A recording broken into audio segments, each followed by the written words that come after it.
Masumu de Brendé Télévision. Bien, là, je m'adresse à tous ceux qui ont connu et qui connaissent encore jusqu'aujourd'hui Musala oyo Masumu de Brendé yalaka yala mfumu mbanza wa mbote mbote asala. Biso moko toza ba éducateur théâtre oyo etelemaka libota mobimba. Bato ya kala na ya sikoyo. Boyebi ke biso toza de génération en génération. Tolembaka te pembamba. Restez accrochés sur votre chaîne Masumu de Brendé Télévision. Encouragez-nous. Bon s'abonner. Na MD Télévision, Masumu de Brendé Télévision officielle. Alors yo mutuna no s'abonner na kati ya MD Télévision, il est temps pour toi pour que tu t'abonnes le plus vite que possible. Abonne-toi et fais abonner aussi les membres de ta famille. Et que pesa biso aussi sunguya pour que tu continues à servir bino na ba domaine et belé. Ton mari, ta femme, tes enfants, tes cousins, tes cousines, les tantes et les cousines. Oui, baninga, bana, bakoko, association, asanef, bana kangumwanda, ancien de Boma, ancien de Mbandaka, ancien de Gadolite, bino nyon surtout Franck Moubilanzila, PDG K15, Papi les autres, Boza et belé. Bola Kisake, nous sommes ensemble. Pour nous la Kisango, Bozalande abonné. Bozana biloko ya kitoko bokolanda. Dans Afrique Mobimba, toyebi que Bolanda Kabiso. Théâtre Plus de Masumu de Brendé, la meilleure troupe de la RDC. Tout ce qui est scandale, tout ce qui est mensonge, et pas Nabiso Zate. Ne ratez pas des bonnes choses sur MD Télévision, notre chaîne.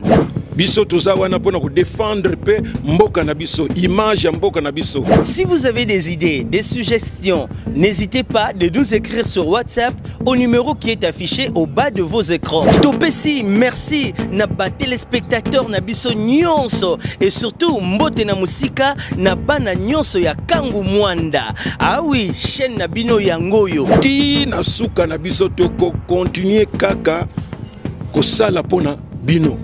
Merci mingi et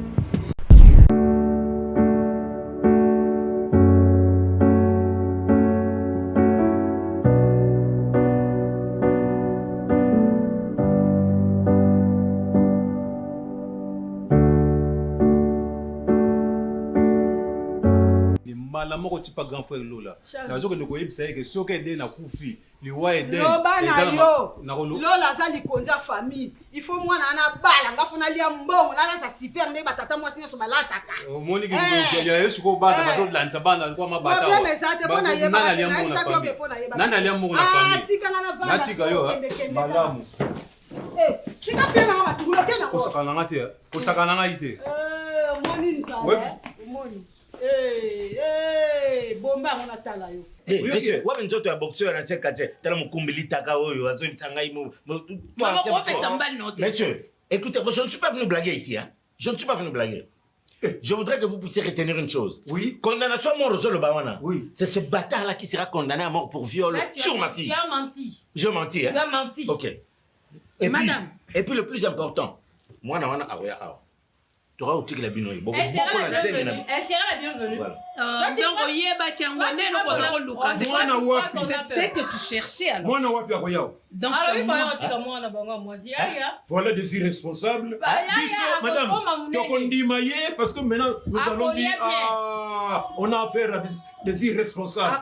Lobby boyanaye. Donc, vous tiens des amis pour te beaucoup le lobby yakanaye. Ngai naza mama leki na yo. Soki na bengisio awa epa na ngai puisque makambo ezoleka kuna ndako na bino oyebi yango très bien. Ndenge ozopesa souci na baparents na yo na problème oyo ndenge oasente mwana bato. Oyebi yango bien ndenge mama na yo alingelaka yo. Jean René, depuis bazotuna yo problème oyo oza toujours konier comme si tu es un innocent. Bien comment, donc on n'arrive pas à comprendre. Comme aux obanga maman n'a pas de vérité, on a nazali maman leki na yo. Yebi sangai, quand tu sois là, bien, tout ça bien, tant que maman na moi. Essaie un peu de me dire la vérité, pardon. Maman leki. Et puis que finalement, na zoé batena lo bandenge nini pour que vous comprendre ngai. Moi si wana o bazu soupçonner ngai que il paraîtra za na zemi nanga. Yé na makambo classe aza faible. Nga na za ko aider kutu ne pour comprendre ba cours mususu. Oka moi lelo so bato akomi ko suspecter ngai que il paraîtra za na zemi nanga na lo ba vérité. Soki na yeba ki vérité mo quelconque. Na ko kai ko lo bango tata mo si problème ngo zalate likambo ngo si la pemba la moko. Mais bino bozo ko insister na vérité mo na loba o nga na yebi mutu na makolote. Nga na mona motion ezaka ki collègue ya université et tout. Ce n'est que ça, nazo batena fabriquer vérité mo quelconque na yebisa bino. Tout ça la ndenge nini vraiment désolation na nga yango wana vraiment. Mutazo ndima ngai te, na nyoso nazo loba. Bino boza mikolo. Soki bino mikolo bozo loba que ye Eden wana azana zemi. OK, nakoko ndima que Eden azana zemi. Mais ce que Eden azana zemi maleki zemi wana. Eko zala ngai te. Eko zala zemi na ngai te ngai na Eden to koma tina ba niveau ya makabo koma na bazemi wana te to zapi mo sida mobilité. Comment ko kolenga zemi oyo? Et ça te ngai te. Pourquoi ko zaka mutema makasi boye? Hein? Tala. Et le ben ngo nique le beau ouais. Il y a pas de fumée sans feu hein. Maman Leki. JR. En tout cas les kambozo loba ya fumée sans feu oyo. Je n'en disconviens pas, il n'y a pas de fumée sans feu. Wana nanzimi. Soki moyen zali Maman Leki to kele l'hôpital. Ba meka ko sala test ba soki zemi za ngai soki pa za na zemi na yebi mukolo na ngote na yebi mutuna makolo likamwana te. Tant on a proposé likambato ke l'hôpital ba loba oh papa na bango bela attention soki to ke l'hôpital pour na ba confirmer que moi na za na zemi ako piquer crise makamwana se telinga na li to ke l'hôpital pour to yeba. Ne penza ngai like na yebi ba parents na yo. La sévérité au bazar nango ba ko boya vraiment to ke l'hôpital. Zelanga na mukologie de la mapa. Maman Leki na oui tu écoute au lia ta moi par. Il y a ça chez moi. Po bozo même ça kuruze likambo na yebi tatina te. Okozo ngapena nzala te. Zelanga zolo journée.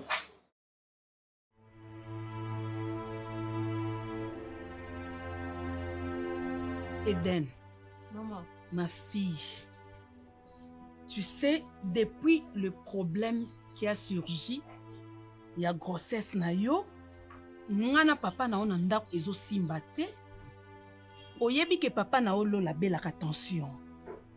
Moi nanga, makambo ekomi matata, parce que nazo mekana gérer situation, banda problème mo ekwei pour que problème est la biso parce que ce qui lelo papa nous a surtout invité nga bonzenga na suka wapi. Il a pris sa décision alobi ke tozo ke kotika yo na famille à JR. Maman oui na yo muto kote la kanga ozo ndima ngai ti. Hey maman, mais ce combien de fois qu'il a la zémité. Maman, non, préfère mi pour makana qui pour agir. Non, qui n'a pas agir maman. Oui maman. Mais tu sais plutôt que c'est l'examen. Ozo papa ça papa ça bien. Tu sais l'examen ozo boya tu ko maman ta yo. Yokanga, s'il te plaît. Décision moni comme que tu vas pas agir que donc que nous putain ça l'examen ozo boya. Ne écoute ko maman ba komi bon maté. Zala calme. Moi-même je vais gérer ça. Calme-toi ma fille. Je vais chercher comment arranger ces trucs. Aujourd'hui, on a besoin de zémité, mais bison soto ebi koza na zémi. Mais ce qu'on n'a pas Luka, tout ça là, ne t'en fais pas. Ndima comme papa na zolo bapo à se calmer, sinon nous risquons de le perdre. L'eau la roya oti kabiso akei. C'est tout. Moi je suis là, hein? Toi tu es un intello, papa. Mais tu suis né. Et puis non, mon cher, entre nous. Vérité. Soit toujours question sur Eden, tu dis toujours que non, bah, tu n'es pas auteur, enfin, en parenthèse, hein, il y a grossesse ça et tu n'en connais rien. Mais mon cher ami, toi tu es mon proche. Tu crois vraiment que ce qui n'a une relation quelconque, intimité et zalaki entre Ngai et Eden, ce qui n'a pas bombé la bâtiment, mais il n'a pas bombé le côté. Mon cher ami, n'habitez pas le banamouno nini pour que les gens me comprennent. Alors, le coup la moutazo comprendre ngaïté, je me dis bon, ce serait mieux que je mette fin à ma vie sur terre, non. Comme ça, baroutika nga tranquille. Non. Qui se sent mauvais, c'est mouche, et qui se sent piqué, connaît l'affaire. Il veut te donner la mort parce que tu connais l'affaire. Mais non, mon cher, je vais me donner la mort parce que je suis mal compris. Personne ne me comprend. Nous tout mon côté comprendre que Ngai avec Eden, il n'y a aucune relation amoureuse. Eden a cause à Nazemi Nangaïté parce que je n'ai aucune intimité avec Eden. Et même si je parlais en patois, personne ne me croira.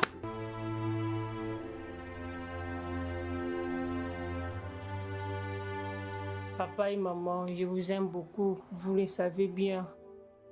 Pardonnez-moi pour tout ce que je risque de faire. Personne ne me croit. Je ne supporte plus d'être accusée à tort. Je suis votre enfant. Vous êtes mes parents. Je serai obligée de vous quitter. Parce que vous ne me faites pas confiance. Je ne suis pas enceinte. Ah Seigneur, pourquoi pas besoin de mangaïté?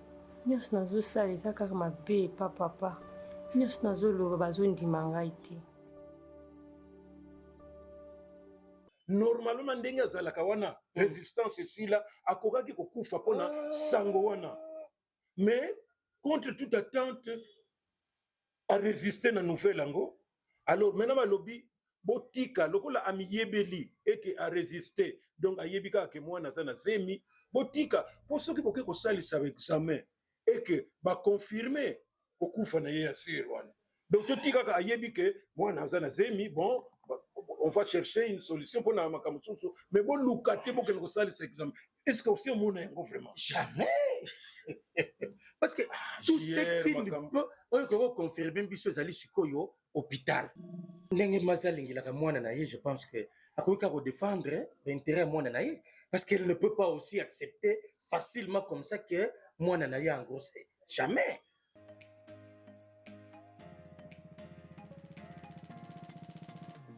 Eden, à l'allure où vont les choses, réputation n'engande commis en jeu. Jean-Rémy, mais bien que réputation est au débat, mais on continue toujours au bon banga.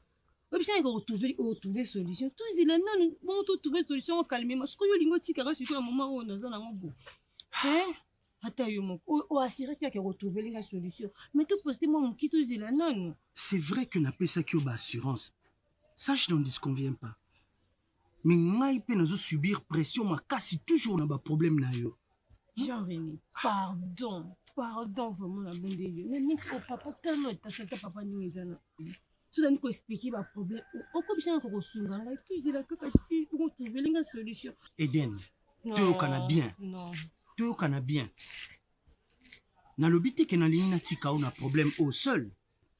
Bon, je sais que ma réputation est déjà ternie. D'accord.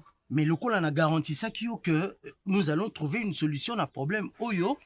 Et je te garantis encore une fois, apaise-toi. Santé à papa n'a eu bienté. Et tu as besoin de ton père. Je n'aimerais pas le quoi ça hyper tendu. Après, à Koufa, moi je n'aimerais pas que tu perdes ton père. Hein? Ok, garde ton calme. Moi je vais gérer la situation jusqu'à ce que tu aies la solution comme je t'avais promis.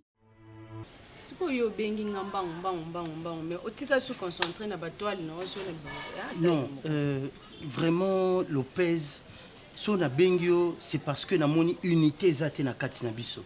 Alors que nous tous abiso nyonso en académie de beaux-arts, promotion na biso photos à la bomoko. Makambu camarade na yo andi azo sala pour véhiculer ba sangwa mabe na kombo nanga. Moi je ne comprends pas. Yo yebi très bien ba relation nga na zala na ngona Eden. Ndenge na assistaka ye na ba makambu belé na ba télé na ba makambu sus. Et même la famille Beden ba koki ko s'imaginer que non ngai na koki ko zala je sais pas copain ya Eden, ça n'a jamais été. Mais Andy se permet il y a panzanga basango partout vraiment. N'habitez unité en autoloba qui faut tous en abo moko na académie de beaux-arts, c'est que vous ne tenez pas compte. En fait, nous sozo loba, nous avons le comment quoi sikate on a habité. Unité d'accord. Est-ce que maintenant ça va la monter mamoko? Tu peux tant que yo yebi que ça vérité té. Bisonnion son team na biso to yebi que non académie de beaux-arts problématique et ça andi. Oyebi to yebité. Oyebi ngono. Pourquoi ça la souci ti wa peta yo moko. Hein?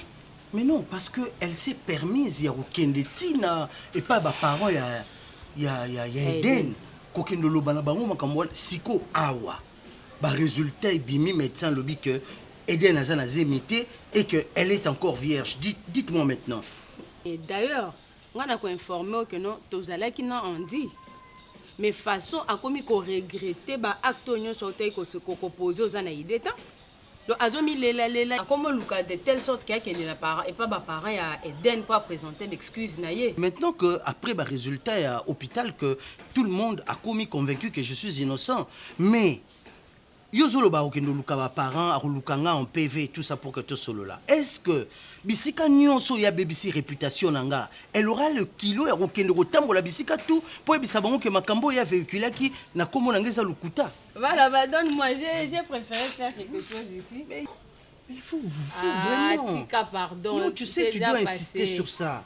Il faut yebisaye, bende matoi, je te dis. Et bon, yo be un camarade, non? Tu parles quand nangai. Mais non, parce que bino na bino bois pas si, c'est vrai.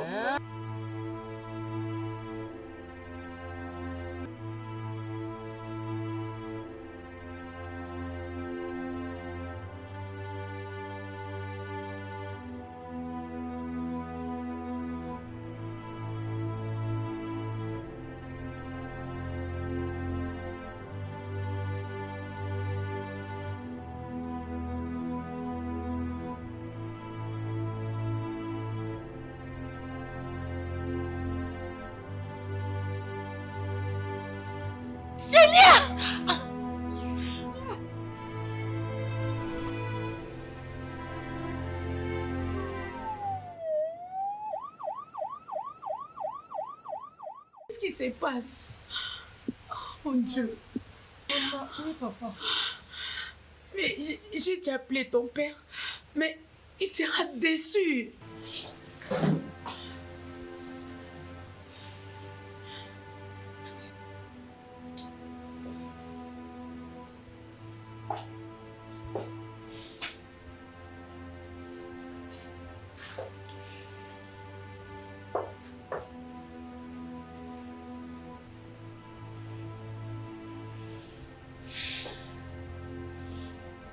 Eden, Papa. tu me déçois, ma fille. Bon, écoute, je ne veux plus que tu joues à ce petit jeu-là dont tu as l'habitude de jouer. Cette fois-ci, je veux la vérité, rien que la vérité. Dis-moi la vérité. Dis-moi la vérité. Dis la vérité. Eden, dis-moi la vérité. Calme-toi, bébé. Papa, je peux parler. Eden, je t'ai posé une question et c'est pour me répondre. Ce n'est pas pour me poser des questions encore, s'il te plaît. D'accord? Je veux une réponse. Maman, papa, qui n'a échoué, qui n'a première session, et on demandait que ça l'a banga, que Bisabino. Maman, on a salé l'examen à deuxième session. L'indiment était qu'il n'a pas pu jouer. On dit qu'il a échoué, qui bon, ce que on a été côté à bas résultat, la monde comme on a la liste qu'il a vu. Ce que l'émotion, on a dit à moi, les salles, on dit la salle crise dans l'université, maman. Papa, nakoko décevoir bino talaka bambongo obimiselanga na université kuna ebele yango bandaki kobanga koyebisa onga kosilikelanga anga nakomaki na lese nga maokoka ta oya te na bandaki kobanga nde koyebisa binongo. Eden, ma fille, tu es sûre que makambo ozobisanga na maman na yo c'est vraiment la vérité? Mais si ce n'était que ça, pourquoi arriver jusqu'à un stade ya kobo ya kolia ou comme on avait tawana? Je sais que tu veux perdre même ta vie. Et moi te perdre toi, ma seule fille que j'ai. On dit qu'elle a comment hypertendue et tout. Mais pourquoi ma fille? Tu n'as ni voilà pourquoi. C'est vrai que les examens, on peut toujours le refaire et puis au caca. Hein? Ah Charlie, tu vois, moi on a quoi qu'on ça va tout.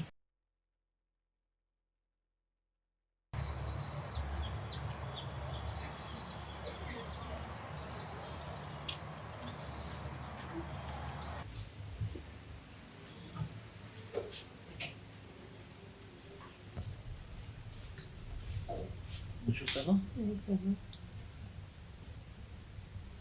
Je vois que tout va bien. Oui, ça va. Ok. Je vais évaluer un peu, après tu vas sortir. Hein? Ça. N'ayez pas peur.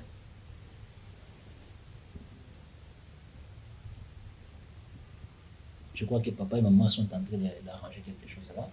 Je dois déjà rentrer à la maison. D'accord, merci. Ok. Olia Pimala, moi. Ok, faut le l'autre.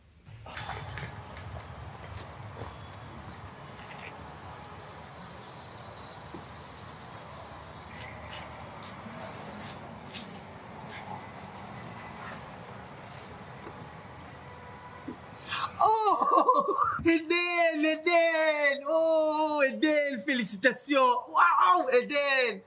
Oh! Voilà, tu avais peur pour rien. Ozobang, ok, c'est quoi, deuxième session, c'était la fin du monde. Maintenant, ton nom est là. Franchement, c'est formidable. Oh, maman, tu avais peur pour rien.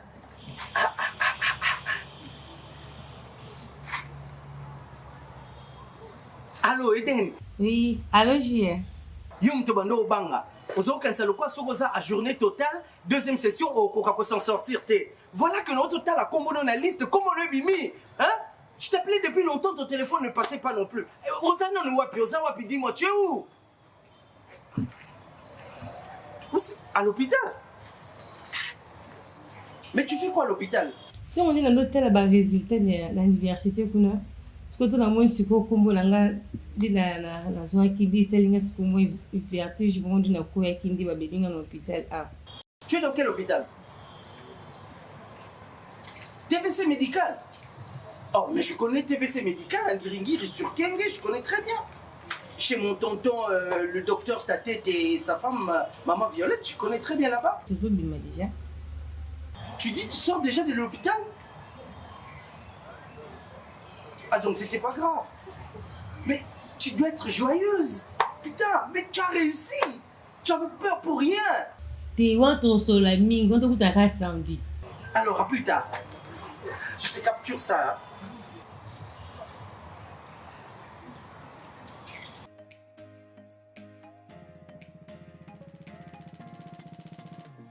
C'est qui le nom? C'est Fanny Lopez, maman. Oui, je fréquente avec Eden. Je suis avec elle à l'Académie des Beaux-Arts, ainsi que JR et Andy. Oh, ok. Qu'est-ce que je peux faire pour toi, ma fille? C'est concernant la situation d'Eden, alors notre meilleur ami là, Andy, a eu à nous révéler des choses oyo et déranger. Donc Yemoko a se reproché que non, en fait, Ezaki a l'okuta, a l'okuta qui a un moyen de inventer en gros. Je ne sais pas par quel moyen. Parce que Azo Kokandete Koya ko présenter d'excuses via ndenge ampleur à likambo komeli nde amandatenga wiki nazo ya kabwepo na solo la na bino na présenter des excuses. Fanny, maman. Na yo kiyo, na ebite so mamususu ebandeli ou bien zaka kamakambo nga na ebi parce que na comprendre très bien te. Eza situation ya Eden. Attends, votre papa est là, na bengaye comme ça.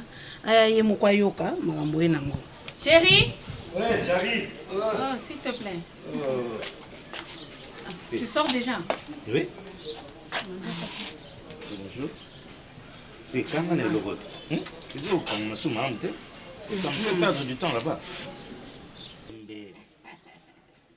Voilà. Comme on me soumane, on facilement. Au lieu que ngamona yoka, il faut na benga yo kamakambo ndialo. Eza situation ya Eden. Donc ndenge Andy a pensé qui est sango que non on azaki na zemi et je dérangeais tellement parce que ça a été approuvé par les médecins que nous ezaki a soloté parce que ils ont dérangé d'une manière que ndai ko senganga aide na ko sengela ebodi mbisi biso pe na team na biso to lobela ki déjà na ba germe sonyonso to lobela ki to reprocher pourquoi ko panza mninga sango te memele ba problème na famille. Votre ami là c'est qui? Comment ça s'appelle? Andy. Makambo pour elle, elle a trouvé ça normal. Détruire la réputation d'une amie gratuitement comme ça, pour rien. Est-ce que c'est normal? Vous pensez vraiment que Nazala qui n'est na Makambo, hein? Ma fille, boye barakope sanatoli, tango bozo tambola.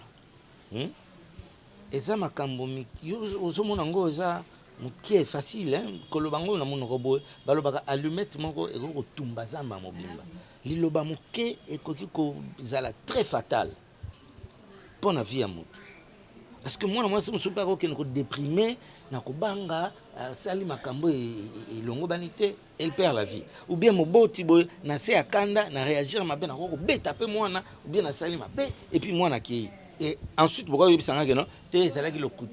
voyez, c'est le côté quand même.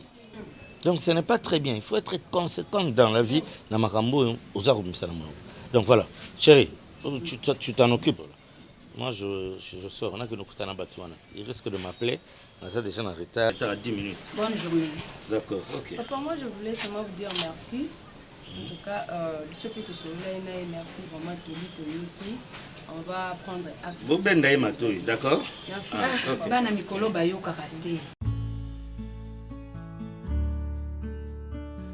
C'est ça tout justement parce que tant que Bino Boyaki a menacé Bisso, c'était pour nous dire que Bino Boyaki a une relation et que mon Bisso, tout ça. Ça nous dit bon. C'est bâtard.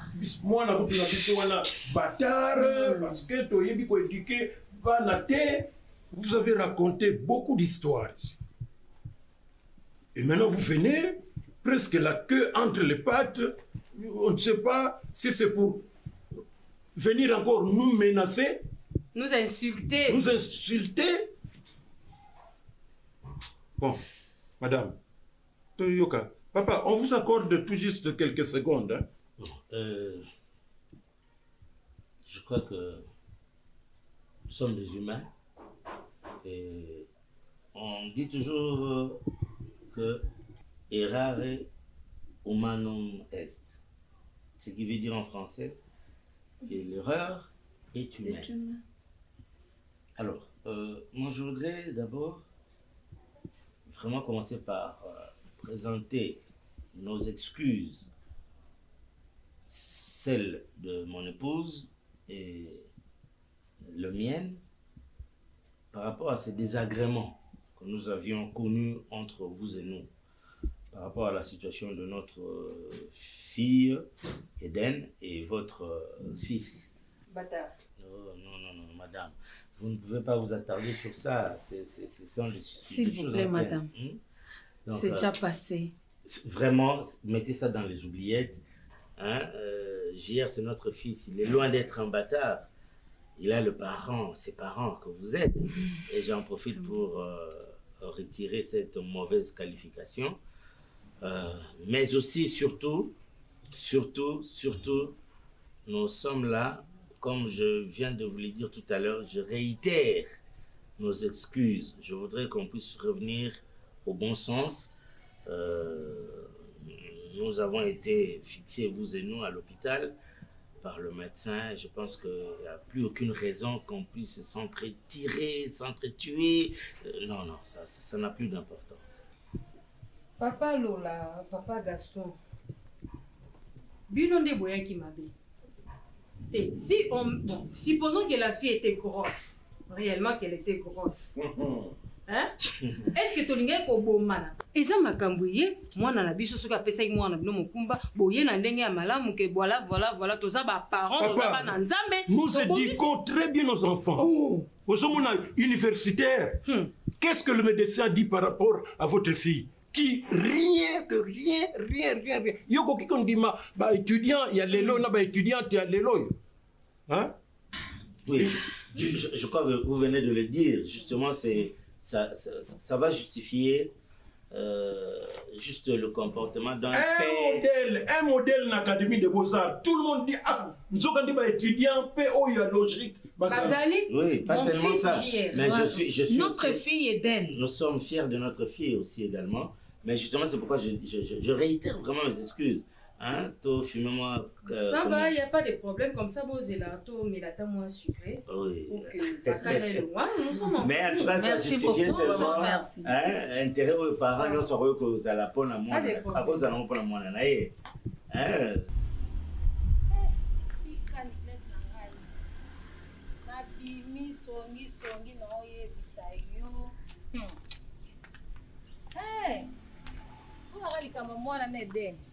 nabeteli lisolo yango ti ede na mwana pire sere na ngai wana atanga na académie de beaux-arts na petite sere na ngai mama nzoka nde mwana bato azalaki nde na zemi te yaya bake tous les deux famille bakendaki hôpital mpo bayeba soki aza na zemi bakoma na hôpital boye nzoka mwana bato aza neku nde vierge eya tika oseka yo kuta oseka ngai siko nayoka soni oyebi nini mwana wana académie de beaux-arts akomi vedette te bato bakanisaka baétudiante basalaka mobulu me mwana aza université masa mpe vierge lisusu mwana yango vedette kuna na académie de beaux-arts na biso moyen te bato bakanisi kaka baétudiante bazalaka mobulu me mwana wana nayebi so akamwisi bato kuna yaya tika naloba sumama bato te na lapi plus jamais yaya naokendanga mpe prière ere prière deja ekoki naokende na bengo nao nabeto lisolo oyo ezolatanga soni oyo naoluku kaka yo ozala bongo poani tomonana grande soeur, j'avais tenu que vous allez pour mon étation, tout ça, qui n'a mon colo, c'était pas bien. Vous allez comprendre que mon beau mon côté, c'est la sangue, et déjà, à ma fille, je vais commencer par lui demander pardon, mes excuses, ma fille. Tu vas comprendre que les soucis à mon beau tignon sont pour encadrement à moi. Et à moi, tu ne demandes pas pardon. Doucement, j'arrive. Moi-même, décision sur qui que on a souligné ça, c'est nous nous roulons les sangs, tout. J'ai compris que c'est ils allaient affectés. Au niveau quoi ils seraient mais heureusement non, mais heureusement pour nous. Heureusement que cette fille nous a fait quand même honneur. Mais le coup là, preuve médicale et t'as ici le contraire. Vraiment ma fille. Bravo et merci de te garder comme ça. Tu nous fais l'honneur. Tu nous fais vraiment l'honneur. Et c'est très rare, hein? C'est très rare. Parce que au moment étudiantes, hein, surtout les filles étudiantes, on a l'impression que ce sont des filles légères. On va tenir comme bois caca na maboga ba professeur, il y a comment? Ba encadreur na bango, on a voulu ba point. Et pas seulement bah, point, mais aussi de l'argent chez les non-professeurs. Vous comprenez? Mais dans toute règle, il y a toujours une exception. Et l'exception, c'est notre fille. Ah, vraiment. Et dans tout ça, j'allais aussi te remercier, chérie. Hein? On a encadrement malin au salut, quoi. Tu vois, une grande fille comme ça, universitaire, mais encore vierge. Ça, c'est l'œuvre de la maman. Hein? Yo mtozala ko kansaka ntaba ya mukongwe kokende moni kekeite zali kekeite nasengi nanu ya liboso pardon na semek na ngai limbisanga mama ezalaka bongo tala mwana totiela motema toyokaka memi mokumba ye nango na ndako epai yo mama ozali epuis mama neti oacceptaki yango ndenge nga nazwelaki yango me limbisa ngai eder nasengi yo pardon mwana ngai limbisanga nane sengo obi kado na opesa na oloba te okotikala na kobosana mote oui et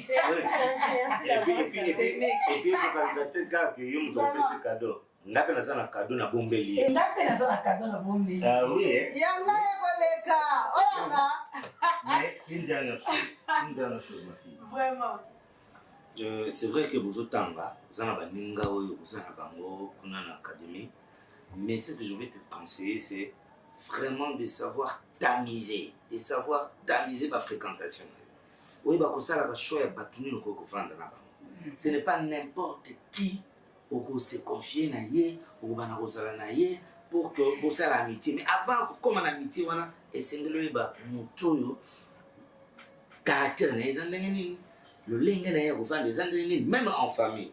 Tu vois cette fille-là, comment elle a voulu créer des choses dans notre famille. Bon, dorénavant, fais le choix des bons amis pour vous fréquenter, d'accord? Alors, pour cela, samedi, hein, on va fêter ça. Non, il y a un problème dans le samedi parce que nazo commandé un tabac. Oui. Un tabac mi balé. Vraiment. Et à mon avis, que samedi, on va se retrouver. Et par cette occasion-là, j'aimerais que tu invites ton ami, la JR. C'est un bon garçon. Oui. Tu vois, mon qui a aidé hein? Et ce genre de garçon sérieux, ici, Bazali Batou, vraiment, il faut vraiment qu'encadrer Bango Malam et Kouzana Bango Malam. Parce que c'est un garçon qui. En tout cas, il est honnête, hein? Il est honnête, il est sérieux. Et ce qui un jour a obtenu une jeune fille, c'est que la jeune fille sera dans de très très bonnes mains. Donc, tu vas me l'apporter ici, ça sera une façon pour moi quand même. De le remercier aussi. De le remercier. Le samedi. Le samedi. D'accord.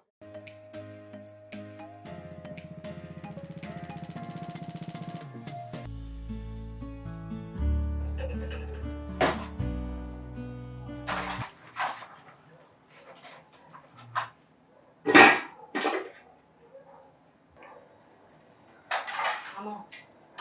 Il y a une dame qui est là-bas au salon. Elle a besoin de toi. Quelle dame? Elle n'a pas donné son nom. Non, je sais pas, mais peut-être le problème de Jean-René. Qu'est-ce que Jean-René a encore fait? Qu'est-ce que la maman l'a dit? Elle Elle a dit, a elle est besoin qui? de toi. Elle est qui? C'est sa tante, il paraît. La tante de qui? Maman, elle a dit qu'elle est la tante des Eden. Eden? Ah, la fameuse Eden là? Oui, c'est sa tante maintenant qui est. Mais qu'est-ce qu'elle est venue faire? Elle a juste besoin de te voir, je sais pas pourquoi. Mais là, on comprend le bateau. Non, ma maman, parce que si on monte. Elle est où? Elle est juste au salon. J'arrive. Attends, mais pas ça, hein? Bonjour, madame. Oui, bonjour, madame. Yo, ce qui n'a pas tata, moi aussi. Tata, moi, c'est Eden. Qu'est-ce qu'il y a encore? naye nde koseexcuse na nyonso eleka en tout cas bolimbisa biso mpo ata nga moko mpe nde naza boye ntango nayokaka yango makambo ya mwana kaza na zemi esalaka biso mpasi mpe tozalaki desi me lokola eza nango bongo te mwana mpe aza na ye moseka epuis bana mpe bango mibale balingi na bango classe mwana mpe oyo ya bino asali ne makambo yango te namoni ke eza malamu mingi to encadre bango bazala bien lobilobi mpe nde mosusu mpe kosalama nango ke babalani na bango c'est bien parce que bango mibale bazotanga makambo tokandiselaki bango eza nango bongo te vraiment tous les deux familles to soutenir bana. Madame. Ok. Mais il y a Koloba que oye ko s'excuser pour que un jour peut-être un zamba ça la grâce que bana na biso babalana. Oui, madame. Je sais pas, comme tu viens de citer les noms de Dieu, et Dieu sait faire les choses. Là, peut-être on pourra voir avec le temps. Parce que nos enfants ont été déçus. Oui, oui. Par nous parents. Tokaniseli bana na biso makambo bango bazalaki nango pe te o basalaki te. La preuve en est que moi na bino nzana o mosika. Oui. Vous voyez, vous savez pas ndengo tsholo ba bozana souci à moi na bino. Ngai pe ndengo moninga wa. Maman, c'est maman Soleil. Voilà, maman Soleil. Oui. Omoni mwana nanga wana JR. O bino bolobaki enfant bâtard. C'est mon fils que nayebi te eloko nini ekoki kosalaki oyo bayebisanga mpona mwana na ngai ke ezala ndenge bato baokanisa. J'ai deux enfants. Il y a JR, l'aîné, et celle qui est venue m'avertir que tu étais là. Elle s'appelle Angélique. C'est la deuxième. Mais parmi les deux, tes parents ne peuvent pas choisir les enfants. Mais ndenge nazo beaucoup là-bas nanga, ndenge nazo tangisa bango, ndenge nazo pesa bango éducation. Moi, dans la JR, je n'ai pas beaucoup à travailler. Donc, après ça, on a papa. Même la classe. Pour ce que tu viens de dire ou de proposer que oui, on est en et puis l'avenir nous dira quoi. Mais ce qui est important maintenant, c'est de sa chance oui. Parce que c'est l'espoir de demain. Oui. Comme ça, on va ceux qui on dépendre de ceux qui nous, on ne peut pas vraiment choisir vraiment ceux qui vont faire pas. Bon, c'est une bonne chance parce que moi, nous avons une peur aujourd'hui. Moi, nous avons seka. Là, on verra. Il n'y a pas de problème. Merci beaucoup. Okay.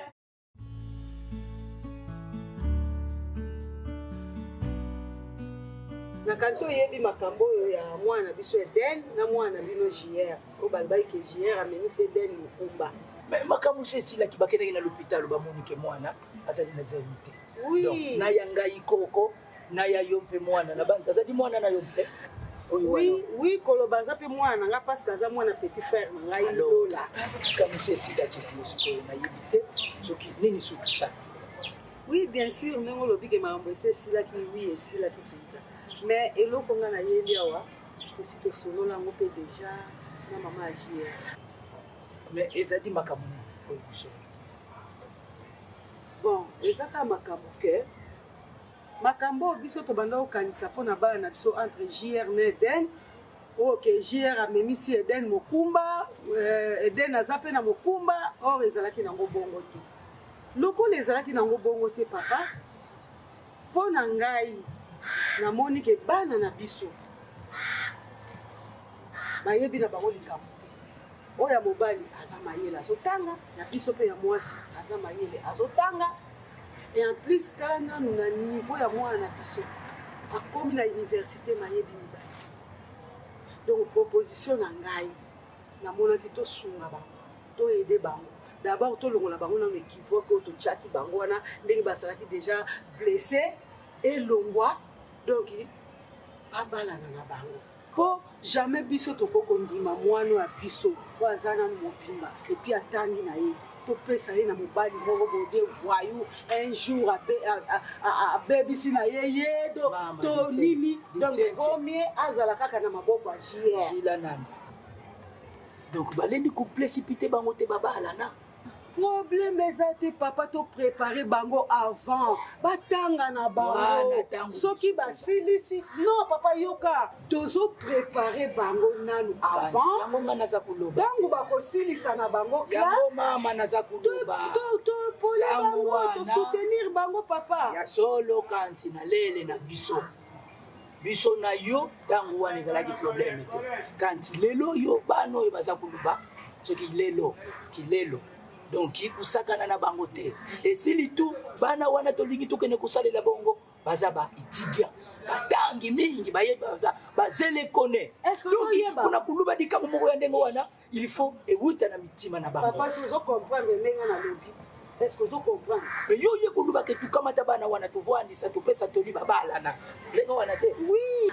Alors, le biso bapala to kobandi la bango ndenge nini kuluba makambo. Problème exact papa, le roi ngai moko na bimisi de wana. Alors bo pesa charge pas na ngai. Oh ma. Ah ngamo na yebi na kufandisa bango na kuluba. Donc mama na ndimi ozala kulaje.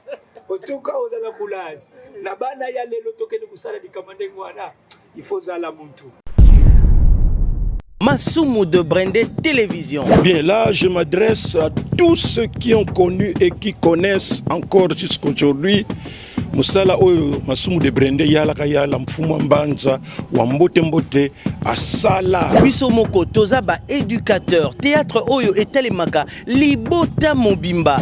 Bato ya kala na ya sikoyo. Boyebi ke biso toza de génération en génération. Tolembaka te pembamba. Restez accrochés sur votre chaîne Masumu de Brende Télévision. Encouragez-nous. Bon s'abonner. Na MD Télévision, Masumu de Brende Télévision officielle. Alors yo mutuna no s'abonner na kati ya MD Télévision, il est temps pour toi pour que tu t'abonnes le plus vite que possible. Abonne-toi et fais abonner aussi les membres de ta famille. Et que pesa biso aussi sunguya pour que tu continues à servir bino na ba domaine et belé. Ton mari, ta femme, tes enfants, tes cousins, tes cousines, les tantes et les cousines. Oui, sabaninga bana bakoko ba association ba asanef bana kangumwanda ancien de Boma, ancien de Mbandaka, ancien de Gadolite bino nyonso tout ba Frank Mubilanzila ba PDG K15 ba Papi les autres ba boza et belé bola kisa que nous sommes ensemble pona ola kisango bozalande abonné bozana biloko ya kitoko bokolanda dans Afrique mobimba toyebi que bolanda kabiso. Théâtre Plus de Masumu de Brende, la meilleure troupe de la RDC. Tout ce qui est scandale, tout ce qui est mensonge et pas nabiso zate. Ne ratez pas des bonnes choses sur MD Télévision, notre chaîne. Biso toza wana pona ko défendre pe mboka na biso, image ya mboka na biso. Si vous avez des idées, des suggestions, n'hésitez pas de nous écrire sur WhatsApp au numéro qui est affiché au bas de vos écrans. Topesi, merci na ba téléspectateurs na biso nyonso et surtout mbote na musika na bana nyonso ya Kangu Mwanda. Ah oui, chaîne na bino yangoyo. Ti na suka na biso to continuer kaka ko sala pona bino. Merci mingi et